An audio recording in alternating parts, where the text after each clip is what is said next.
네, 지난주에 말씀을 여러분들 잘 또 들으셨을 거라고 생각하고 오늘 이제 두 번째 누가복음 15장 25절부터 32절 말씀을 가지고 잃어버린 첫째 아들이라는 제목으로 여러분들과 함께 하나님 말씀을 나누고자 합니다. 특별히 이번 복음 캠페인 기간 동안에는 모든 전 교육부서뿐만 아니라 모든 성도들이 같은 본문으로 같은 제목으로 함께 말씀을 보고 있습니다. 물론 설교하는 사람들이 다르기 때문에 조금씩의 관점의 차이와 여러 가지 차이가 있겠지만 그래도 하나님께서 이 책을 통해서 우리에게 알려주고 또 이 말씀이 어떤 것인지를 깊이 있게 드러내는 내용을 우리가 설교하니까 여러분들에게 유익한 시간이 되리라 생각합니다. 또 필요에 따라서는 여러분들 중에는 작년 예배를 드리는 분들도 아마 있다고 들었는데 같이 또 들으실 수 있는 친구들은 또 들어봐도 좋을 것 같습니다. 네, 여러분 누가복음에 우리가 보고 있는데 누가복음의 18장에 가서도 보면 여러분 여기에도 비유가 있습니다. 바로 예수님께서 하신 비유인데요. 이 바리새파 사람과 세리의 비유를 말씀 가운데 다루고 있습니다. 그 내용을 보시면 두 사람이 성전으로 기도하러 올라갔다라고 얘기하면서 그들이 하는 기도의 내용을 예수님께서 비유로 설명합니다. 한 사람이 바리새파 사람은 여러분 이렇게 기도하는 거예요. 하나님 감사합니다. 저는요 남의 것을 빼앗거나 불의하거나 간음하는 사람이 아닙니다. 특히나 저는요 저기 저 옆에서 기도하고 있는 저 세리와 같은 사람과는 질적으로 다른 사람입니다. 저는 일회에 2번씩 금식하고요 저의 모든 소득의 11조를 바치는 생활을 하고 있습니다 라고 기도하고 있는 겁니다. 그런데 여러분 또 한 사람 같이 기도하러 올라간 세리는 여러분 이렇게 기도하죠. 차마 성전에서 가까이 가지도 못한 채 약간 멀찍이 서서 당당하지도 못한 채 위축된 채 하나님 앞에 이렇게 기도합니다. 하나님, 저는 죄인입니다. 주님의 자비가 아니고서는 주님 앞에 갈 수도 없는 그런 자입니다. 가슴을 치며 울면서 하나님께서 자비를 베풀어 주시기를 간절히 간구합니다. 여러분 이 두 사람을 향해서 예수님께서 이렇게 말씀합니다. 너희들이 볼 때 이 바리새인과 이 세리의 기도를 통해서 누가 하나님 앞에 의롭다함으로 인정받겠느냐? 모든 율법을 잘 지킨 바리새파 사람이냐? 아니면 죄 많은 세리가 의롭겠느냐? 여러분 누가 여러분들이 볼 때 의로운 자이겠습니까? 누가 더 의로운 기도를 드리고 있는 것이다 라고 여러분 할 수 있겠습니까? 그냥 눈으로만 딱 보면 사실은 그냥 보이는 대로 얘기하면 바리새인이 되어야 되죠. 왜 그렇습니까? 바리새인은 말 그대로 신앙도 좋고요. 공부도 잘하고요. 바른 생활을 하는 사람입니다. 여러분 우리의 삶을 생각해 볼 때 신앙 좋고 공부도 잘하고 바른 생활을 한다고 생각해 보십시오. 누가 그 사람을 향해서 야 네가 하는 건 다 위선이야 가식이야 라고 얘기할 수 있겠습니까? 여러분 그 사람이 더 의로운 사람으로 보이는 것이죠. 그런데 예수님은 뭐라고 대답하고 계시는가 하면 이렇게 말씀합니다. 누구든지 자신을 높이는 사람은 낮아지고 자기를 낮추는 사람은 높아지게 될 것이다. 이런 파격적인 말씀이에요. 왜 파격적인 말씀이냐면 우리가 볼 때는 바리새인이 의로운 자인데 예수님의 이 말씀은 자기를 높이는 사람은 낮아진다는 거예요.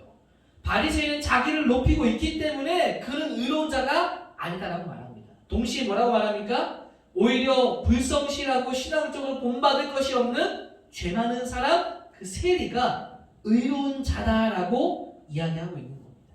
바로 자기를 낮추고 있기 때문이죠. 자기의 죄를 깨닫고 하나님 앞에 회개하는 사람이기 때문에 의로운 자다라고 말씀하는 겁니다. 그러니까 반대로 바리새인은 왜 의로운 자가 되지 못하는 겁니까? 행동은 잘하고 있지만 그것이 자기의 의가 되었기 때문입니다. 나는 잘하고 있어서 회개할 것이 없다고 생각하는 것. 옆의 죄인과 비교하면서 저 세리보다는 내가 좀 낫지라고 생각하는 것. 이 정도면 나는 잘 살고 있다라고 생각하고 있는 것. 바로 그 자기 의. 여러분 이 마음을 가진 자는 의로운 자가 아니다라고 말씀하고 있는 겁니다. 그러니까 그의 행동 세리는 나빴지만 자기의 죄를 철저하게 깨닫고 하나님 앞에 나아가 회개의 기도를 드리는 그 자는 의로운 자라는 거예요. 여러분 누가 의로운 자가 되는가 하면 자기의 죄를 깨닫고 회개하는 사람이 의로자가 된다는 겁니다.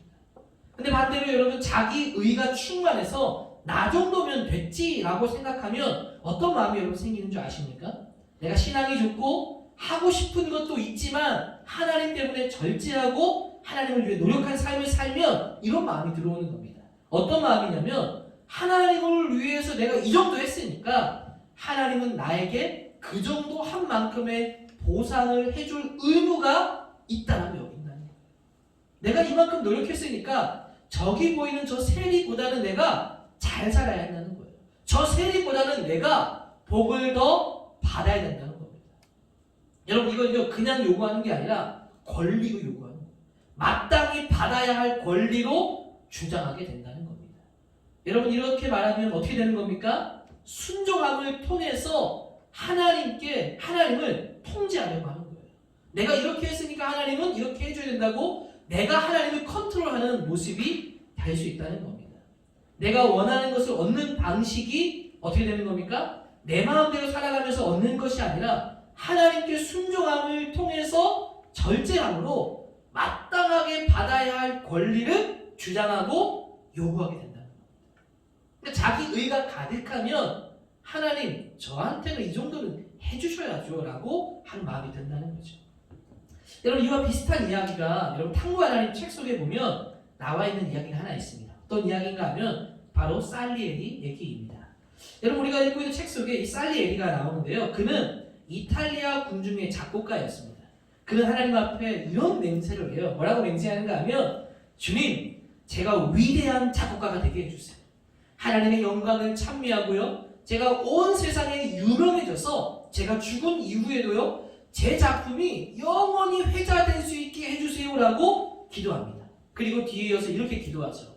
제가 이렇게만 해주시면 그 대가로 저는요 하나님께 저의 순결과 근면함과 성실과 겸손과 내 삶 전체를 하나님께 드리겠습니다. 그리고 어렵고 가난한 자들을 도우면서 살아가겠습니다. 아멘 아멘 아멘 이러면서 기도를 마치는 것이 책 속에 나옵니다. 여러분 실제로 이 살리에리는 그 맹세를 지키면서 살아갑니다. 사실 음악적으로 엄청난 재능을 선보였기 때문에 권력과 돈을 얻었습니다. 근데 여자들을 건드리지 않고요. 열심히 음악을 공부했고요. 여전히 자신의 삶을 절제했고요. 많은 음악을 하려고 하는 사람들에게 공짜로 무상으로 가르쳐줬습니다.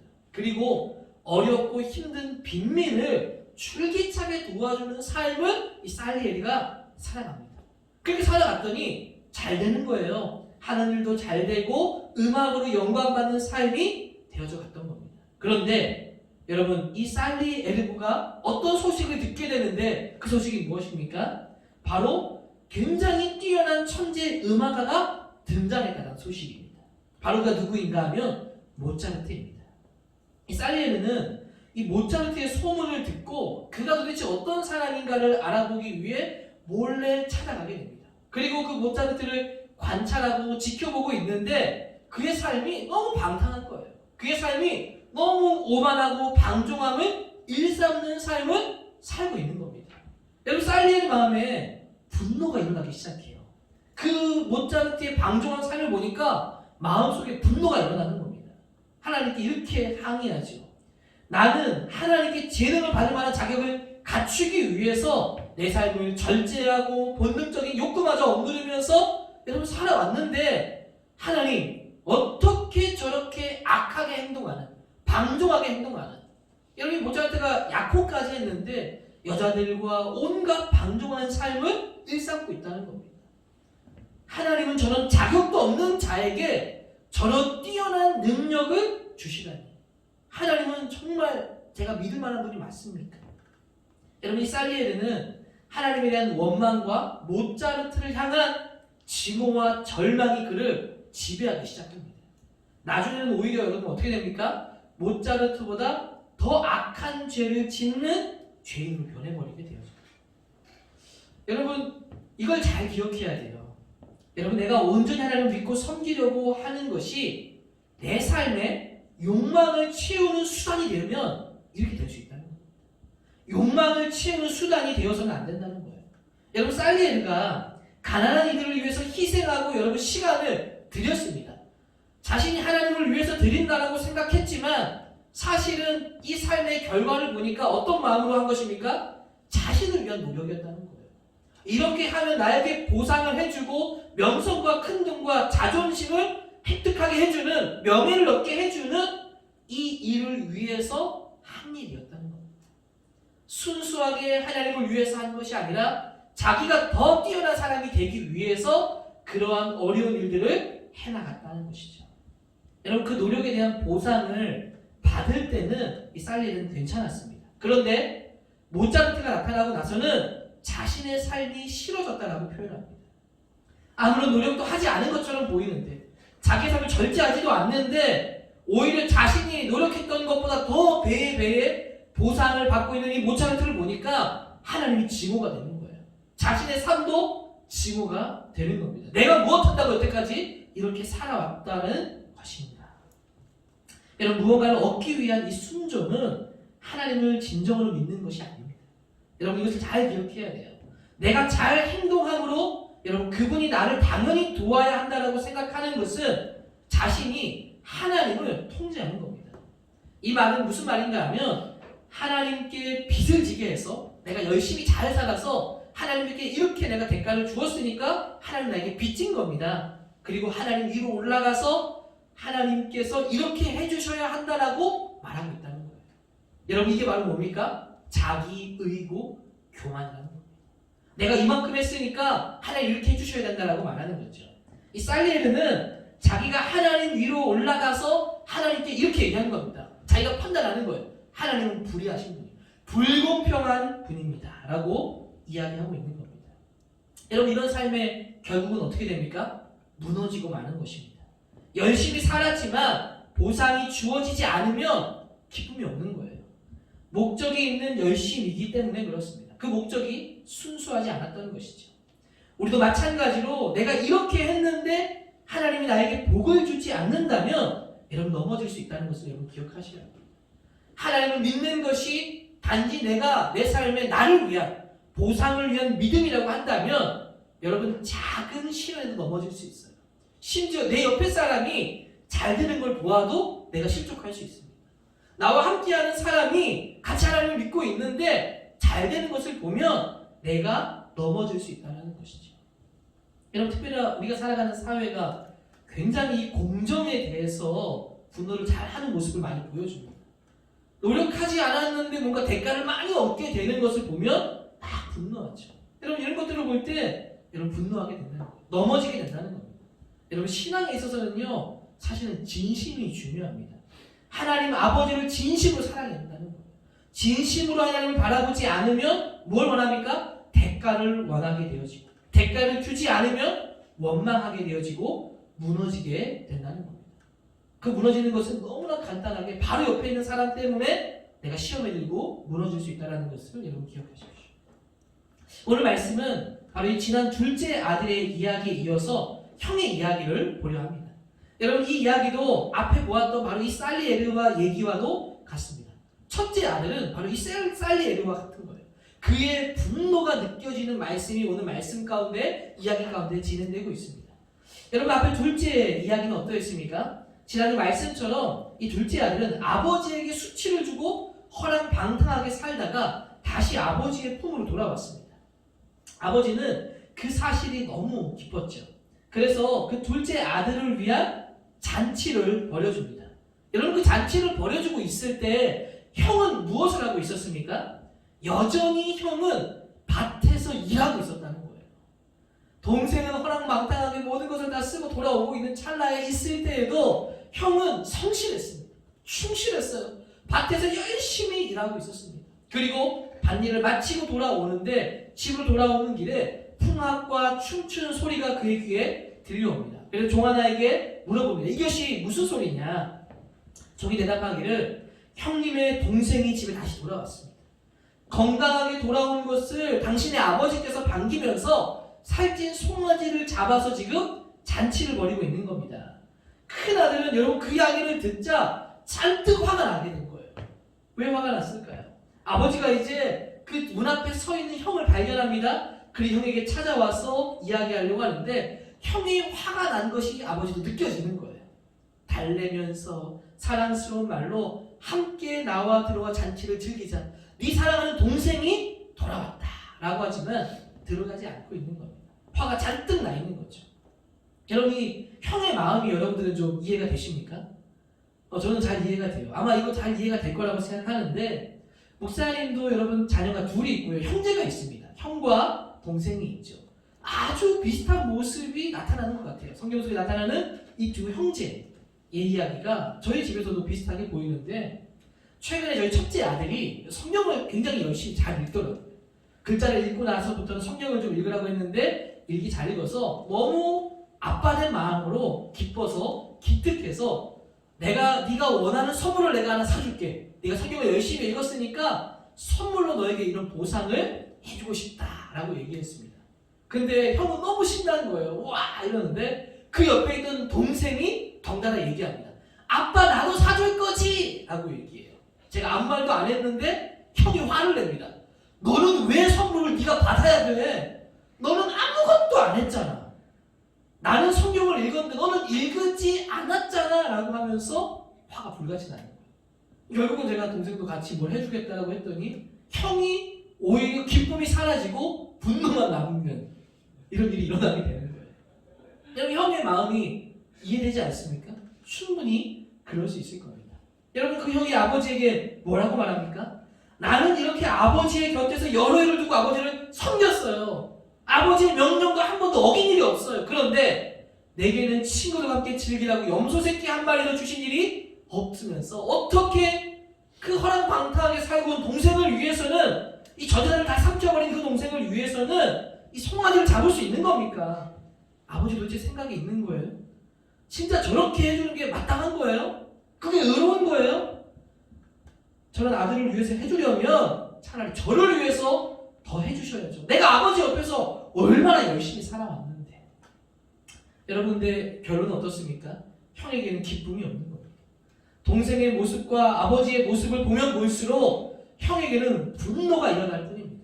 동생은 집을 나가서 무절제한 삶을 살고 허랑방탕하게 자기 마음대로 마음껏 쓰고 돌아왔는데 돌아와서도 이런 대접을 받다니 내가 받아야 할 대접을 동생이 받으니까 분노가 일어나는 겁니다.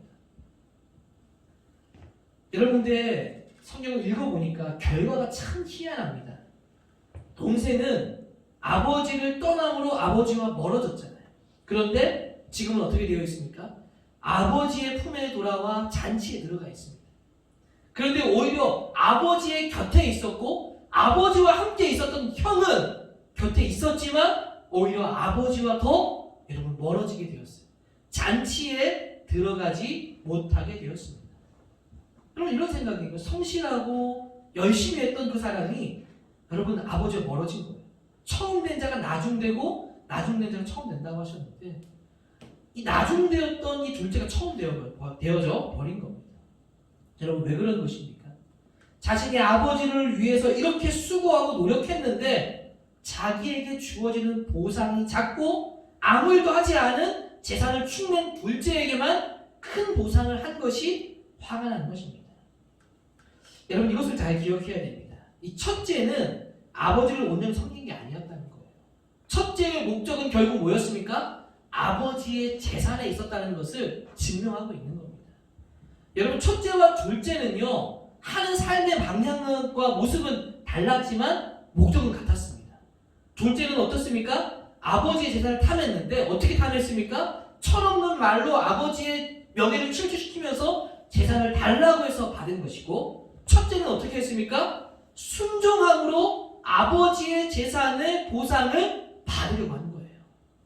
그러니까 첫째는 자신의 노력이 더 둘째보다는 정당하다고 생각했어요. 이게 뭔지 아십니까? 이게 바로 자기 의입니다. 내가 이렇게 했는데 이렇게 해줘야 된다. 사실은 첫째와 둘째가 다를 게 없다는 겁니다. 방식만 달랐을 뿐이지 여전히 아버지를 진짜 그 존재 자체로 기뻐하는 것이 아니라 아버지의 재산이 목적이었다는 거예요.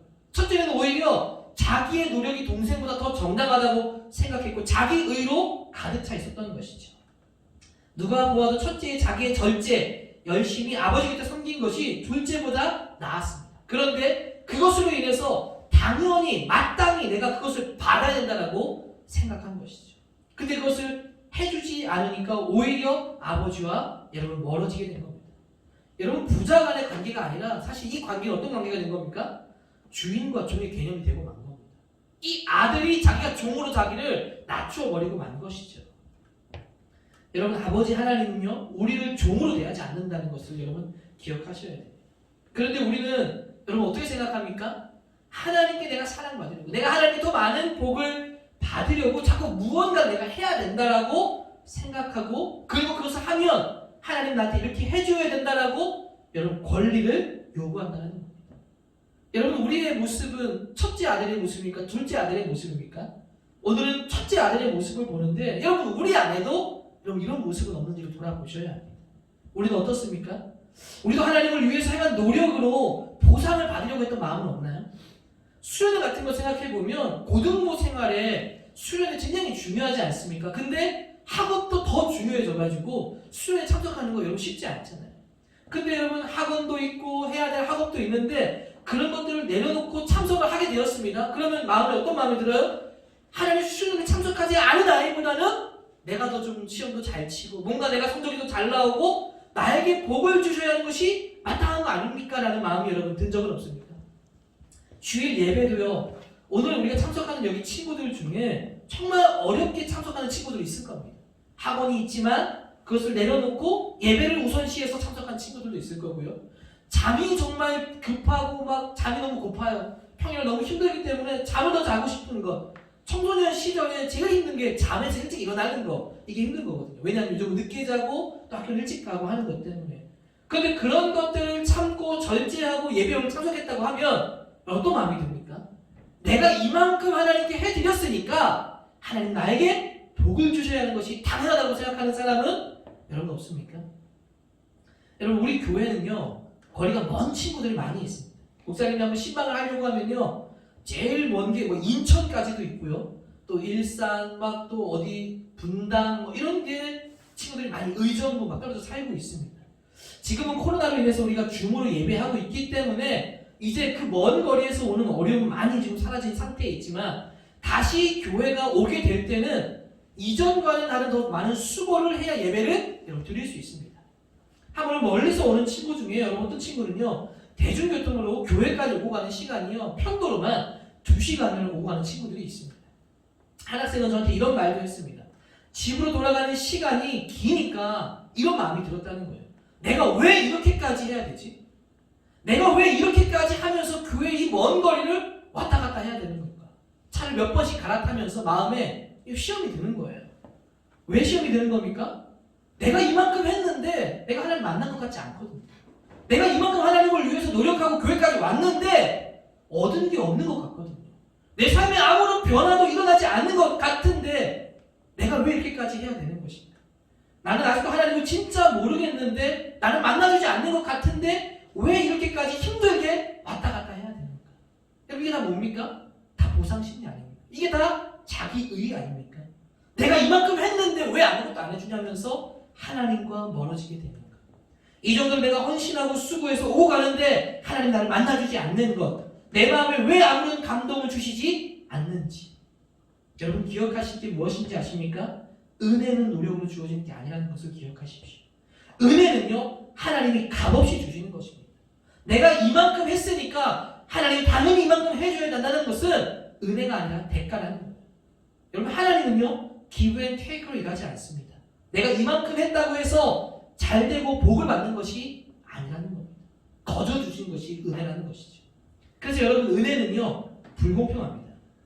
은혜는 공평해질 수가 없어요. 은혜가 공평하면 다른 사람이 복을 받으면 똑같이 받아야 공평한 거 아닌가요? 예를 들면 이런 거죠. 어떤 학생들이 둘이서 똑같은 시간에 똑같이 공부하고 똑같이 대학을 진학하고 준비하고 같은 과에 같이 준비해서 시험을 치러봤습니다. 결과가 같아야 공평한 거 아닌가요? 근데 어떤 친구는 합격하고 어떤 친구는 떨어졌다는 거. 여러분 은혜는요 공평하게 주어지지 않는다는 것을 여러분 기억할 필요가 있어요. 그런데 동시에 은혜는 불공평하게 보이지만 하나님의 시각으로 바라보면 은혜는 공평합니다. 왜 그렇습니까? 내가 원하는 것을 주지 않았기 때문에 공평하지 않게 여겨진 것이지, 하나님의 관점에서 보면 사실 나에게도 떨어진 것이, 안 된 것이 은혜라는 것입니다. 합격된 것도 은혜이지만 안 된 것도 은혜라는 거예요. 이게 하나님께서, 우리 하나님의 관점으로 보면 은혜는 우리가 원하는 대로 보면 불공평하지만 하나님의 눈으로 보면 공평하다는 거예요. 사실 내 삶을 불평불만하는 사람들이 있을 수 있습니다. 하나님 내 삶에 왜 이런 복을 주지 않고 저 친구에만 복을 주시는 걸까요? 하고 하는 친구들이 있을 수 있습니다. 그런데 반대로요, 내가 그런 불평하고 있지만 또 다른 누군가는 나를 부러워할 수 있다는 거예요. 다 상대적이다라는 것이죠. 여러분, 제가 이전에 교회 성도들 섬길 때, 창을 섬길 때 장년 성도를 신방하는데 여러분 암에 걸리신 분이 있었습니다. 저는 한번 이야기했는지 모르겠는데 아주 젊은 나이에 암에 걸리셨어요. 결국 그분이 세상을 떠났고 하나님 품으로 갔습니다. 처음 암에 걸리고 나서 병원에 제가 2주에 한 번씩 신방을 갔습니다. 처음 만났을 때요, 원망이 가득했습니다. 내가 하나님을 위해서 얼마나 열심히 살아왔는데, 내가 하나님을 위해서 이렇게 한 것이 많은데 어떻게 나한테 이런 암을 주실 수가 있는가, 이런 시련을 주실 수 있는가. 여러분, 죽음이 다가오게 되니까 젊으셨기 때문에 자녀도 어렸습니다. 그러니까 이걸 떨어지고 이제 헤어지게 된다는 것을 받아들이기 힘들죠. 제가 봐도 가슴이 많이 아팠고 참 많이 힘들었던 시간들이었는데, 여러분 놀라운 건요, 제가 뭘 한 게 없습니다. 그냥 신방하고 기도해드리고 오고 힘내세요, 이게 다였어요. 근데 몇 번째 신방을 횟수가 많아지고 가면서 여러분 그 시간이 흐를수록 그분의 말이 달라지기 시작합니다. 암병동에 있다 보니까 자기보다 안 좋은 사람들과 교제하기 시작하니까 나는 오히려 나은 편에 있구나라는 이야기를 하기 시작하는 거예요. 그리고 어느 순간부터는 하나님께 감사합니다라는 표현을 하기 시작하는 거예요. 건강한 사람을 보면서 나는 복을 받지 못했다라고 생각했는데 가만히 생각해 보니까 하나님께서 나에게 주신 복이 얼마나 많은지가 생각나게 되었다는 겁니다. 적으니까 눈물이 나고 감동이 되었다라는 이야기를 여러분 들었습니다.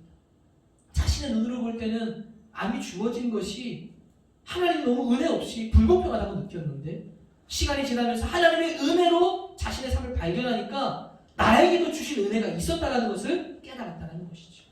바뀌어진 것입니다. 여러분, 우리는 모르지만요, 우리가 잘 깨닫지 못하는 것이지 하나님의 은혜가 우리에게는 다 충만하다는 것을 여러분 기억하십시오. 단지 내가 보상으로 무엇을 바래서 그렇지, 내가 바라는 것을 주지 않아서 그렇지, 이 모든 것을 내려놓고 보면 여러분, 하나님은요 우리에게 주신 은혜가 가득하다는 것입니다. 오늘 말씀에도 여러분 맏아들은 아버지의 품 안에 있었습니다. 아버지는 그에게 이렇게 말씀하시죠. 31절에 얘야, 너는 나와 늘 함께 있지 않았냐? 나와 늘 함께 있지 않았냐? 내가 가진 이 모든 것이 이미 다 네 것이 아니냐? 너는 이미 다 모든 것을 가지고 있다는 것. 이미 너에게 은혜가 충만하다는 것이. 내가 바라는 보상으로 바라볼 때는 아버지는 미운 아버지지만 하나님의 관점으로 하나님의 은혜를 바라보니까 이미 나는 다 가진 충만한 은혜를 누린 자라는 겁니다. 여러분, 바로 이 은혜를 바라며 살아가게 되기를 주의 이름으로 축복합니다. 다른 것에 마음을 빼앗기지 않고요, 하나님이 내게 주신 은혜를 기억하고 은혜 가운데 살아가십시오.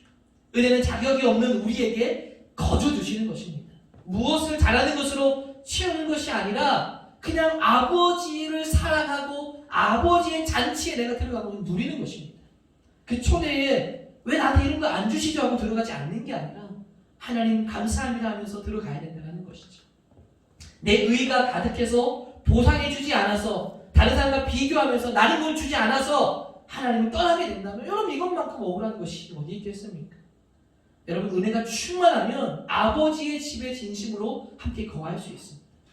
여러분, 마치 이런 것이죠. 우리 교회에 중등부와 고등부가 있습니다. 아버지를 진심으로 기뻐하면 어떻게 되느냐? 여러분, 중등부가 만약 너무 잘 되고 학생들도 너무 좋아하고 예배도 너무 풍성하고 막 그런 소식이 고등부에 들려지면 여러분, 중등부와 고등부가 라이벌 관계에 있습니까?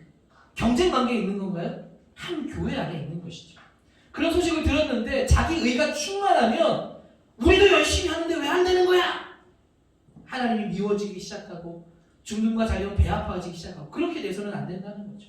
하나님께서 기뻐하시는 일이기 때문에 함께 기뻐할 수 있어야 됩니다.